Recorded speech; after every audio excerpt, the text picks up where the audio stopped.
The glove hit the canvas with a sound that would echo for 30 years. Muhammad Ali's final professional fight had just ended in Nassau, December 11th, 1981. And what the world witnessed that night wasn't just the end of a career. It was the beginning of a cover-up that would shatter everything his fans believed they knew about the greatest. If you're watching this story unfold, hit that subscribe button right now and drop a comment telling me where you're watching from. Click that hype button, because what you're about to discover will change how you see one of the most iconic moments in sports history forever. This isn't just another boxing story. This is about betrayal, secrets, and a truth so devastating it was buried for 3 decades. The humid Caribbean air hung thick over the Queen Elizabeth Sports Center as Ali, now 39 and visibly slower, faced Trevor Berbick in what everyone assumed would be a routine farewell fight.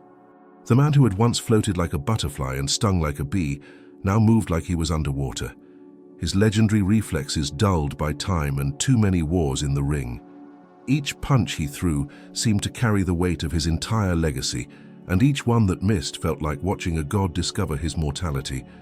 But something else was happening that night, something the cameras didn't catch and the commentators couldn't see. In the corner between rounds, Ali's trainer Angelo Dundee whispered something into the champion's ear that made the fighter's eyes widen with a mixture of confusion and betrayal. The words were lost in the crowd's noise, but the expression on Ali's face told a story that wouldn't be revealed until a deathbed confession in 2011 changed everything. The fight itself was painful to watch. Ali lost a unanimous decision, his movements labored, his timing off by fractions that felt like eternities. The crowd gave him a standing ovation as he left the ring for what everyone believed was the last time, but they were applauding a lie. As Ali walked down that aisle, his head held high despite defeat, he carried with him a secret that would have destroyed not just his legacy, but the entire sport of boxing. What the world didn't know was that this wasn't supposed to be Ali's last fight at all. 3 months before Nassau, in a private meeting at a Miami hotel, Ali had signed contracts for 3 more fights. The purses were substantial, enough to secure his family's financial future and pay off mounting debts that the public never knew existed.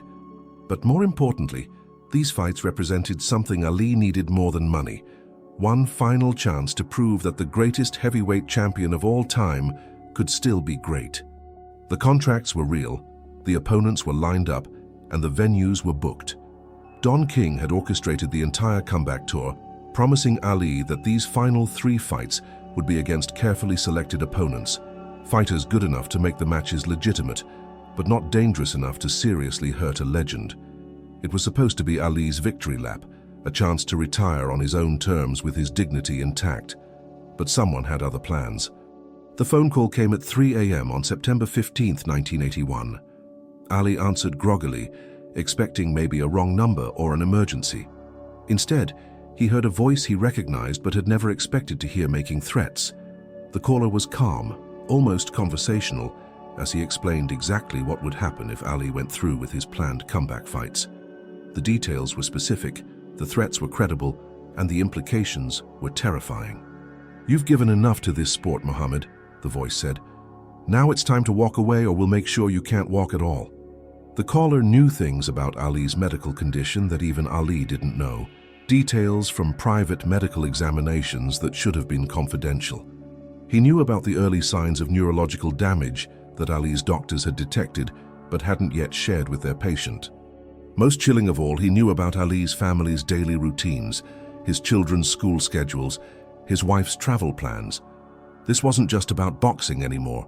This was about control, about power, and about ensuring that certain truths about the sport never came to light. Are you still with me on this journey? Drop a shocked in the comments if this revelation has you questioning everything you thought you knew about that final fight. The truth was that Ali had stumbled onto something during his comeback negotiations, something that certain people in the boxing world would kill to keep secret. While reviewing contracts and financial documents, Ali's sharp mind had noticed discrepancies in fight purses going back years. Millions of dollars that should have gone to fighters had been systematically diverted through a complex network of shell companies and offshore accounts. The scheme involved not just promoters, but athletic commissioners, judges, and even some fighters themselves. Ali had always been more than just a boxer. He was a man of principle who had sacrificed years of his prime career to stand up for his beliefs about the Vietnam War. When he realized that fighters, many of them poor kids from the ghetto like he had been, were being systematically robbed of money they had earned with their blood and sweat, he couldn't stay silent. He began asking questions, demanding audits, threatening to go public. That's when the phone calls started. The first few were subtle, suggestions that he should focus on his health, reminders about his family's safety, gentle encouragement to enjoy his retirement. But Ali had never backed down from a fight in his life, and he wasn't about to start now. He hired private investigators, consulted with lawyers, and began building a case that would have exposed corruption at the highest levels of professional boxing. The evidence was damning. Forged documents, manipulated scorecards, fixed fights, and stolen purses created a paper trail that led directly to some of the most powerful people in sports. Ali had enough evidence to bring down an entire network of corruption that had been operating for decades. All he needed was a platform to present his findings to the world. That platform was supposed to be a press conference scheduled for December 15, 1981, 4 days after what was supposed to be just another fight in his comeback tour, not his final fight ever. But the threats escalated. Photos of his children arriving at school, details about his wife's medical appointments, information about his own location that proved he was being watched constantly. The message was clear: expose the corruption and face consequences that went far beyond his own safety. The night before the Berbick fight, Ali made the most difficult decision of his life. In a hotel room in Nassau, surrounded by people he thought he could trust, he agreed to make the Berbick fight his last. In exchange, the evidence he had gathered would disappear, the investigations would stop, and his family would be safe. But the betrayal went deeper than anyone imagined. Angelo Dundee, the man who had been in Ali's corner for most of his greatest victories, had been feeding information to the wrong people for months. The whispered conversation between rounds wasn't strategy. It was Dundee confirming that Ali understood the deal and would honor it. The confusion and betrayal on Ali's face wasn't about losing the fight. It was about realizing that even his most trusted allies had been compromised. The fix wasn't in the fight itself. Berbick won legitimately. The fix was in ensuring that this would be Ali's final fight, that his voice would be silenced, and that the corruption he had uncovered would remain buried. For 30 years, Ali carried this secret. He watched as the same corrupt practices he had tried to expose continued to rob fighters of their earnings. He saw young boxers, many of them black and Latino kids from poor neighborhoods, get cheated out of money that could have changed their families' lives.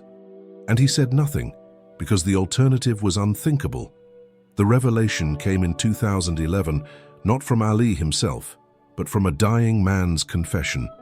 Tommy Morrison, the former heavyweight contender who had battled both HIV and addiction, was in his final days when he reached out to a sports journalist with a story that had been eating at him for decades. Morrison had been approached in the early 1980s to be part of the scheme, to take dives in exchange for guaranteed paydays and protection from the consequences of his lifestyle. Morrison had refused, and his career had suffered for it, but he had kept records, recordings, and evidence of his own. As he lay dying, he decided that the truth needed to come out, even if it destroyed reputations and shattered legends. The journalist, initially skeptical, began investigating Morrison's claims. What he found corroborated everything Morrison had said and revealed the full scope of the conspiracy that had forced Ali into retirement. Bank records, phone logs, and witness testimonies painted a picture of systematic corruption that reached into every level of professional boxing.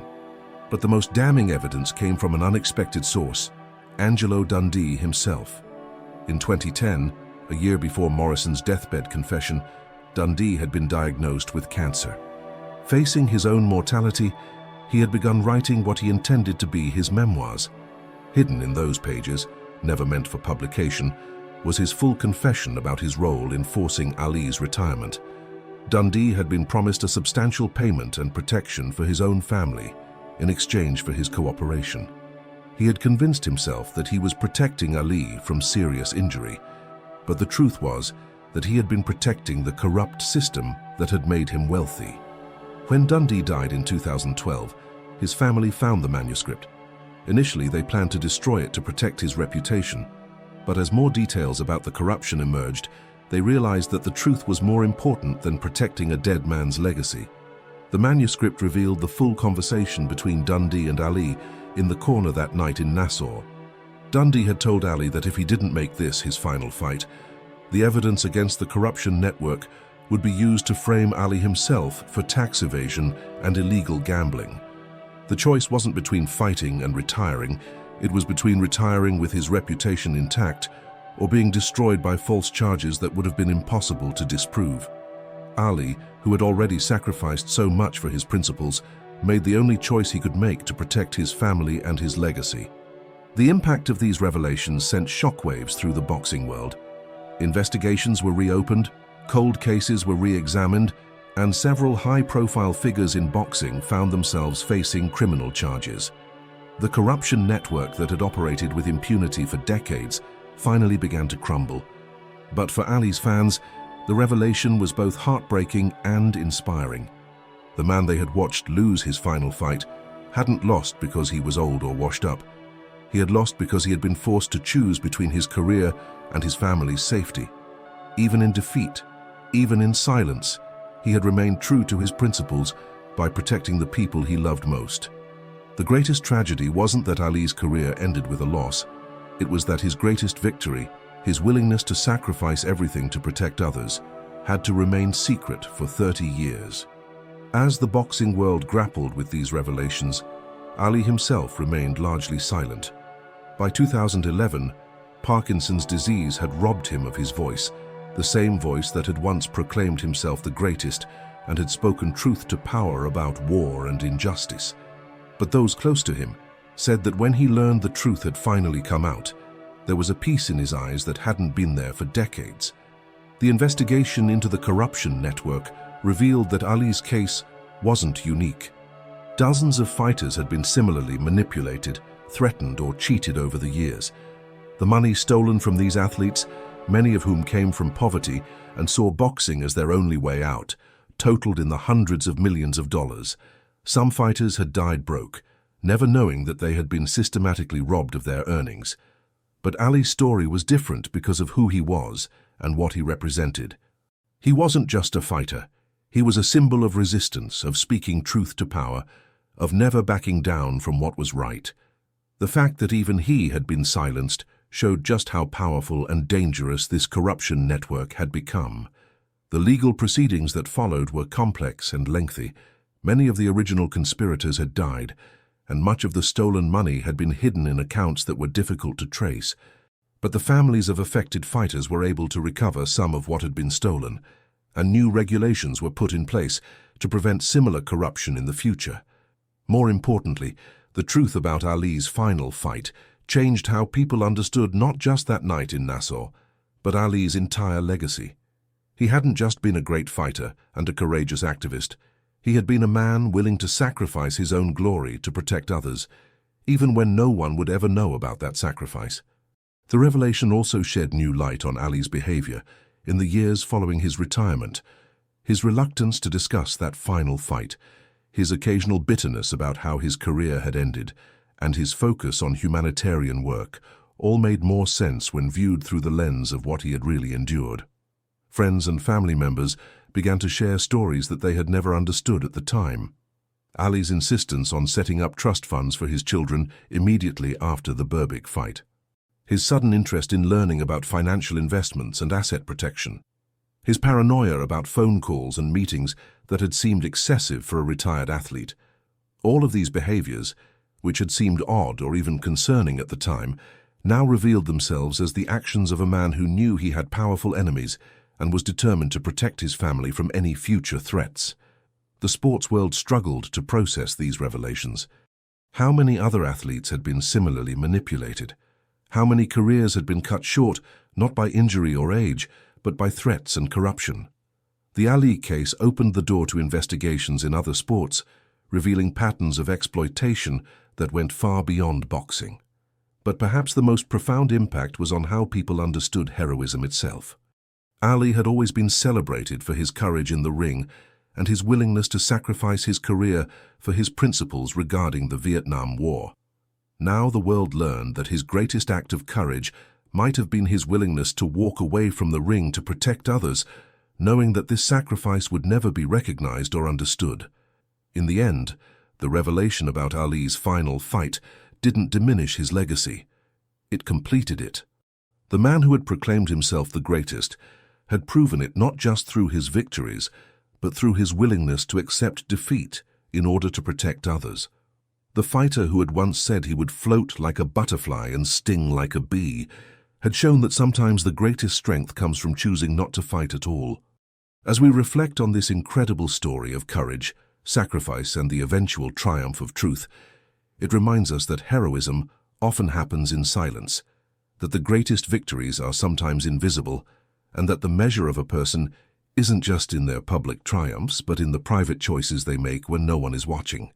What do you think about this hidden chapter in Ali's story? Does knowing the truth about his final fight change how you see that night in Nassau, or does it make his legacy even more powerful? Share your thoughts in the comments below, and if this story moved you, make sure to share it with others who need to know the real story behind one of sport's most misunderstood moments.